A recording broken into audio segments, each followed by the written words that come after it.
Hello viewers! Today's episode is one I've promised for a while, and I know some of you have been eagerly waiting for it. We're going to dive into the details of how my SAP AI agent works. So the video is mainly aimed at people who enjoy technical details. If you're more curious about what the agent can do, be sure to check out the previous videos. I've shared some fascinating examples of it in action there. The first video centers around what an autonomous basis consultant can do, while the second video shows how useful it can be for programming tasks. By the way, videos about SAP tend to be pretty niche, so if you find this helpful or interesting, please give it a like so more people in our industry can discover it. And if you want to stay updated on future episodes about SAP or artificial intelligence, consider subscribing to the channel. Alright, let's dive into the details and talk about what we've got planned for this episode. First, I'm going to show you the agent in action. This is especially useful if you haven't seen it before, and it'll also set the stage for our step-by-step analysis later on. Then I will briefly talk about the architecture, which libraries the agent uses, and what its workflow looks like. Next, we'll jump into the code editor and go through the implementation step by step. I won't overload you with details, but I want to present how the most interesting parts work and fit together. Next, we'll break down each query to the large language model using LangSmith. We'll examine the exact responses it provides. We'll also take a look at the tools used in each stage. In the end, we will see how much this query cost and summarize everything. Without further ado, let's move on to SAP, where I want to show you something related to the task I'll assign to the agent. I'm logging into my sandbox, which you already know well. Then I go to transaction SA38. I will show you the Z user list program, which the agent wrote for us in the previous episode. As you can see, this report doesn't have any headers, so it would be a great task for the agent to change behavior of this program. Let's move on to the VS Code editor to run the agent. By the way, once again I'm asking for comments on whether this dark theme is readable or if I should change it to a light one. So far, I have only one vote, so I'm not changing anything.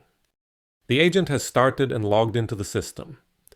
Now I need to enter my prompt, and then I'll quickly switch to the SAP Logon program to see what the agent is doing.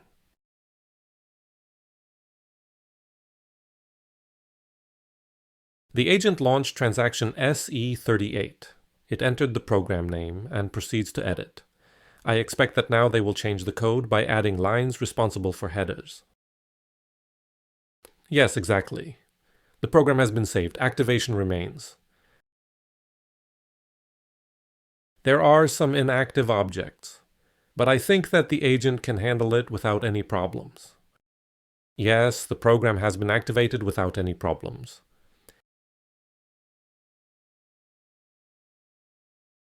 The agent logs out of the system. We have a summary stating that the headers have been added, and the program saved and activated. It also added separators. Let's move to SAP for a moment and see if it actually did it correctly. I'll go back to transaction SA38 to run the program once more.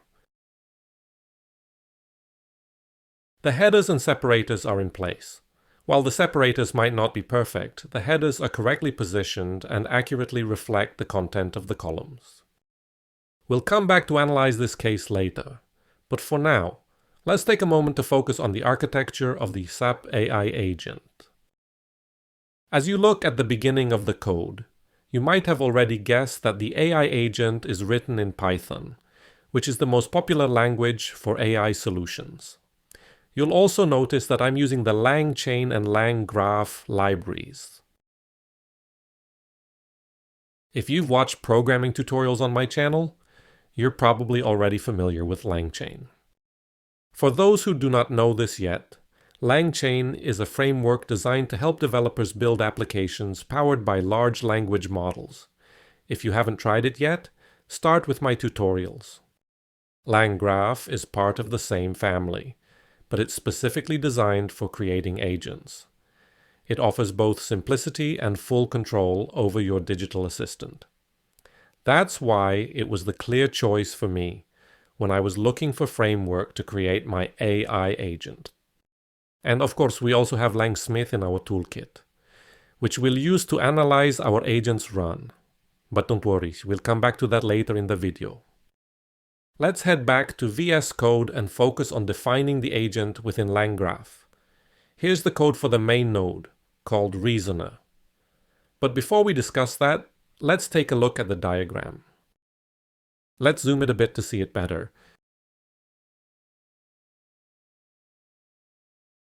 We start the process by inputting our prompt, which is sent to the Reasoner node. The Reasoner can either call a tool or give a final answer to complete the process. The path is chosen by so-called tool condition, which is the standard approach. Dotted lines indicate conditional edges. In longer executions, Reasoner repeatedly uses tools. Of course, from the tool node, it is only possible to return to the Reasoner node. Usually, such a loop is executed several times until we have the final outcome. The setup is really simple, which is great because overly complicated agent structures can often cause unexpected results. If a straightforward solution works, there's no need to complicate it. Alright, let's check out the code. The agent is split into two parts. The first class handles all the operations on the GUI, and it doesn't involve any interaction with artificial intelligence. It's basically just an execution module called SAP Automation.py. I'm importing two libraries here that allow Python to work with the component object model technology in Windows. This lets me use GUI scripting to control the application. The class constructor requires providing the system name, because it is needed for logging in. If the name is not provided, it can be entered manually. Generally, don't be surprised that the code is somewhat redundant, as it was developed based on numerous manual experiments before I built automation and an agent. It will certainly be noticeable multiple times later in this video. Further, we have several methods responsible for the initialization of the engine, connections, sessions, which is rather standard, and there's no particular point in discussing it. I think it's better to show some functions that operate directly in SAP. For example, here we have a method that opens a given transaction. Initially, we handle the object.com deserialization. However, the real part starts here. We locate the interface element where the transaction code is entered and input it there, preceded by a /n. Then we press enter, which is responsible for executing the transaction. Finally, we serialize our COM object again, and that's basically the whole process. Let's look for some other example. This is a function that allows entering a value into a text field. As you can see, it requires two arguments, the field identifier and the value. This function is not more complicated than the previous one. First, we find the field by its identifier, and then we enter the value. It's very simple. Next, we have a combo box. Nothing complicated here either. Here is also a good and frequently used example. Pressing a button. I locate the button by its identifier, and I call the press method. And this entire class consists of methods that mimic the behavior of individual elements of the SAP GUI interface. Now, let's check out the second file, which contains the actual code for the agent that communicates with artificial intelligence. I think I'll make the font a bit bigger for easier reading. That's much better, right? Let's see what's at the beginning of the file and how the agent initializes. At the very beginning, there are imports that we have already looked at, so we should probably look for code that actually starts some action. Here we have the initialization of a library used for communication. Then there is the creation of a SAP automation object, which we assign to the variable SAP. The system name is retrieved from environment variables. Further, there are several functions that initialize the session and log into the system. Next, I create an object that's in charge of creating protocols. Next, we have the definitions of various tools, but we'll come back to that later. Let's rather see what happens in the following parts. Here's the definition of the main node, called the reasoner, as you saw on the graph. The core functionality takes place right in the middle. An LLM with tools is invoked using the system message and current messages. Now let's take a closer look at what the system message is. This is an important part of the agent because it gives it context. There are also detailed instructions on how it should proceed. Essentially, it's our main agent's prompt. Here's the definition. And by the way, I noticed I have a typo, but AI is great at handling those little issues. The first line is a classic context setting. In the second, we have an instruction that encourages AI agent to prepare a plan. Note that such an initial plan does not always correspond to reality because the user's prompt does not always convey complete information. Therefore, the agent will often have to go beyond this plan. However, I think this is a good start. When we'll analyze the traces of our execution, you will see what it looks like and how the agent is prepared for different scenarios. I can't exactly recall why this line was written like this, but I do remember there was an issue where the agent referred to a screenshot in their final response. User couldn't see any screenshot because this is internal agent processing. So, the final analysis shouldn't include any reference to screenshots. The reminder about the edit mode was added when I introduced support for the ABAP editor. Without it, there were cases where the agent tried to paste new code without being in edit mode. This line completely solved the problem. The same story with program activation. Without it, the agent sometimes forgot about it. The next line refers to the cost effectiveness and speed of the agent's operation. I aim to minimize the use of screenshots, which is why I added support for extra user interface elements. Sending screenshots not only increases costs, but also takes more time to analyze. Executions where the agent doesn't rely on vision are just quicker and cheaper. Sometimes analyzing the image is a must, so I still urge the agent to go for it if there's not enough information. Further, the solution to the problem that has been present since the very beginning of the agent's existence. Object identifiers are quite complex strings with numerous slashes. The agent tended to take only the last segment. You will see this in practice when we analyze the trace. And finally, instructions on how to manage multiple windows. In the meantime, let's see what the variable LLM with tools is. LM is the classic definition of a model that you know from LangChain, and which appeared in my previous tutorials. However, LM with tools additionally has an array of functions binded to it. We will return to this in a moment, but let's move on to the definition of the agent structure. I've already talked about reasoner, but it's also worth mentioning the screenshots.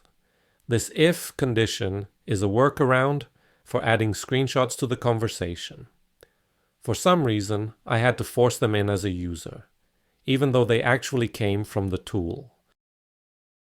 Next comes the graph definition. This is an indispensable part for an agent using the LangGraph framework.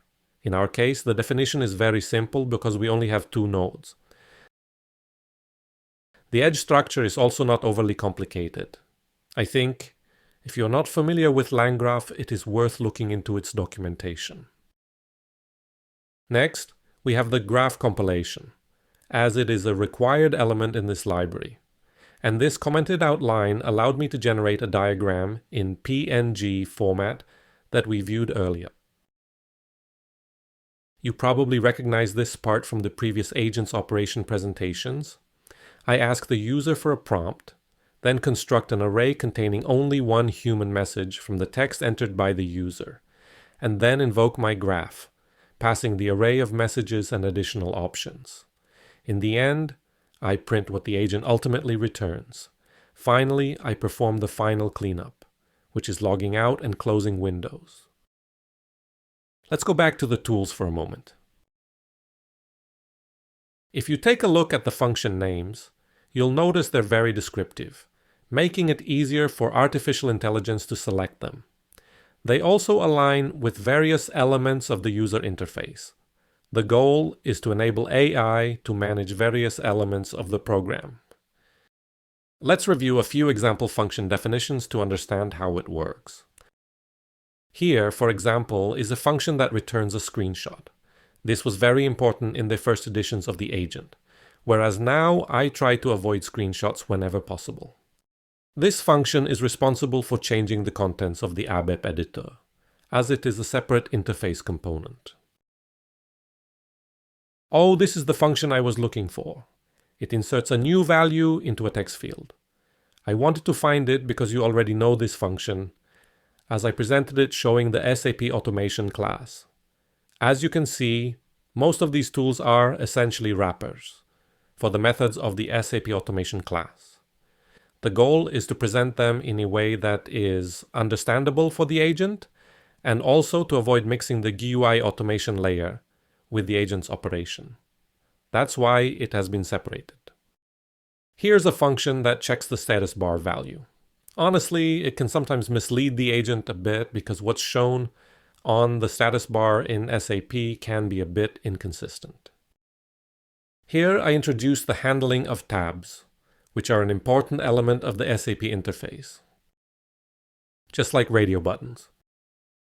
The ability to choose from a menu speeds up many operations and also provides additional options.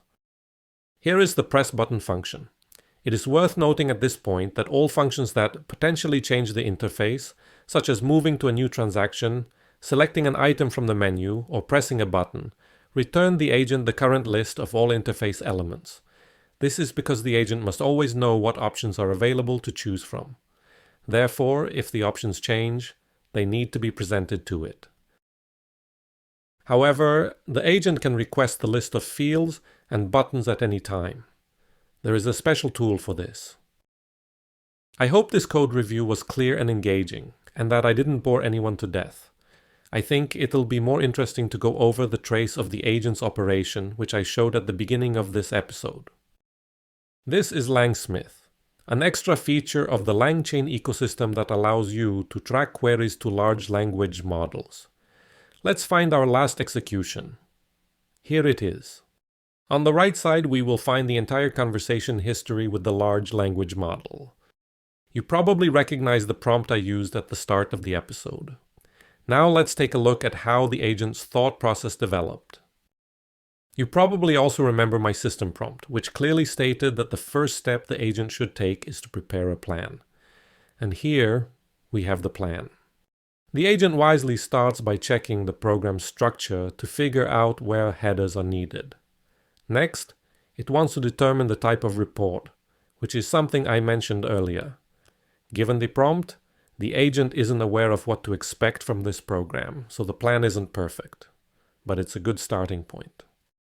The agent obviously knows that it needs to open the ABAP editor. Then headers need to be added. And that, of course, depends on the way the program was written. If it's a classic report, it is enough to add write statements. And that is our case. In the system prompt, I also clearly state that it's important to remember to activate the program. This might be where this entry comes from. The plan also mentions a test that the agent, however, did not perform. And finally, a very important thing, calling the tool. Open transaction. The argument given is the code SE38. In response, the agent not only opens the transaction, but also returns a full list of user interface elements after it is initiated. This is what I mentioned earlier, that some tools need to return such a list, because the interface changes in such situations. For each element, the list must contain an identifier, type, and name. Some of the components may also have additional attributes. Remember that I clearly asked in the prompt for the agent to remember to use the full identifier. Without this, it tended to indicate only the last part as the identifier, which is incorrect because it is not unique throughout the interface. Without this, sometimes the agent also used the name as an identifier. Think about this. Notice how smart this AI is, picking out the most relevant elements from a whole bunch of more or less useful and often totally useless stuff. For a person, going through a list like this would definitely be challenging and really tedious. But the AI found the correct field in the entire list, and calls the tool to enter the value, which is the name of the program it wants to edit, into this mysterious field. Then the agent returns true because the operation was successful. In response, the AI asks the agent to press the button that will enable program editing. We know that the press button tool not only returns information about whether it succeeded, but also a full list of interface elements. Let's remember that we have already entered code editing. And now, an interesting thing. In the next step, AI replaces code. If you're wondering how it was able to find out what the current code is, let's take a moment to look at the interface elements that were provided to the artificial intelligence by the agent. Here is the code. It was in the interface element called GUI shell, and that's precisely why the agent is able to avoid taking screenshots. Simply a lot of content is provided in interface elements. That is exactly why in the very first step after entering editing mode, AI is able to call the method replace ABAP editor content by providing the complete new code as an argument. As you can see, the headers we expected have been added. In response, the agent returns true as confirmation of the successful execution of the command. Next, the AI reports the need to press the save button. As we know, the response always includes the entire list, which in this case is not very necessary. Later, we have the activation button, and also the complete list. Here, we have the handling of the window informing about inactive objects that appeared to us after activation of the new version of the program.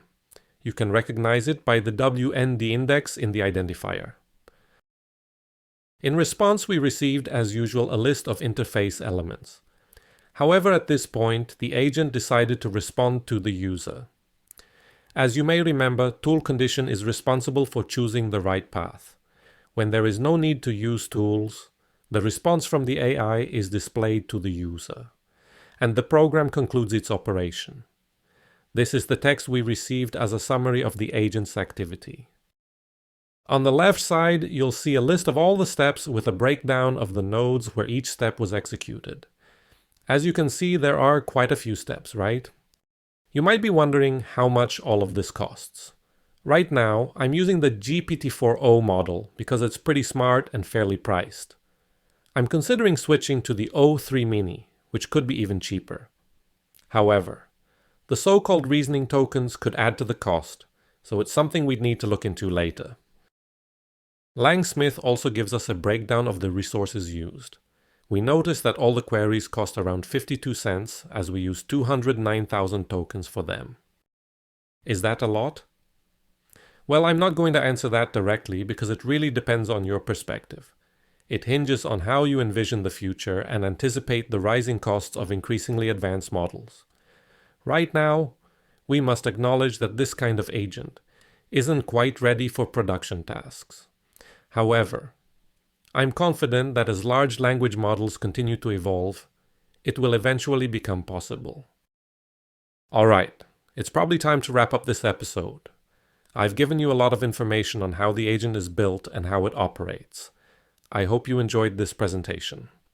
If you're building your own agent, I believe you'll find this information quite valuable in its construction. I'm sure some of these insights will come in handy. You might be surprised to learn that creating the agent didn't need any advanced prompting techniques or an extensive knowledge base. I was definitely surprised, as I've said before. Once I gave the agent the tools, it just started using them like it already knew how.